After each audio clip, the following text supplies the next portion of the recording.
Boxing, for me, it's a bit like an escape. Like it gives me an opportunity to, put my, I don't know, frustration somewhere else. In a positive way. I get a kick anyway.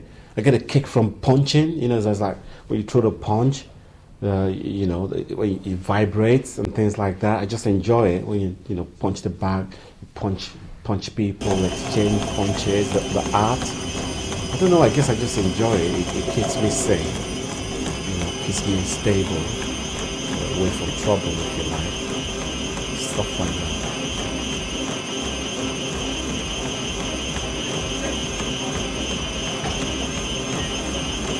I mean, sincerely, the anger bit, comes from my son.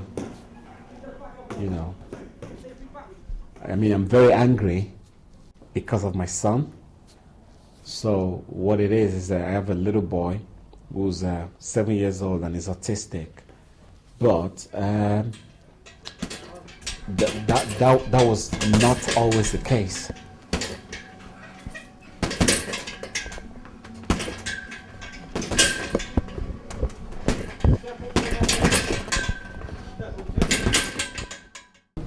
It suddenly developed a rare behavior pattern.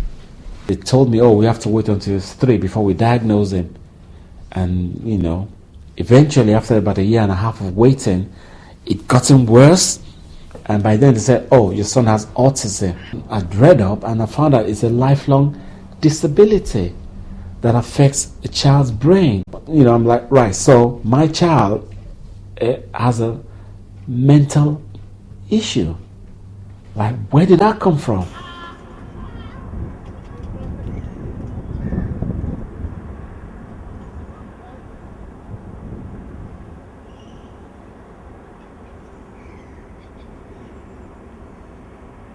Put myself in the awareness that I was going to be his carer for the rest of his life, and I had to try my best to quickly embrace that.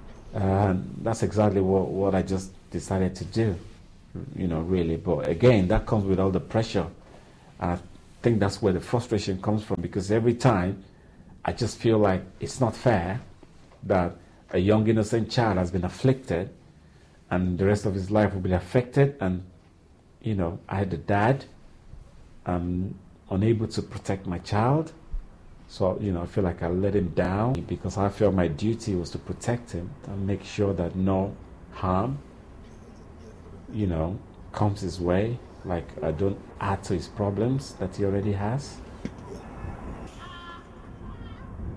But unfortunately, I might not be able to make that decision on my own, because there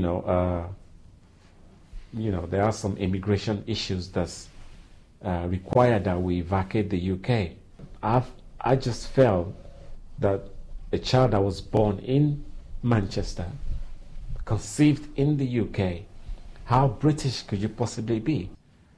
But obviously we're Africans, and where we come from, learning difficulty or learning disability is not recognized as an illness.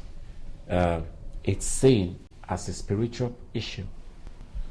So back in Nigeria, there will be accusations of witchcraft, and there will be abuse of some sort. There will be name calling. And for me, I feel a child has already gone through so much and being called an evil child, I feel that would be the greatest disservice I would do for him.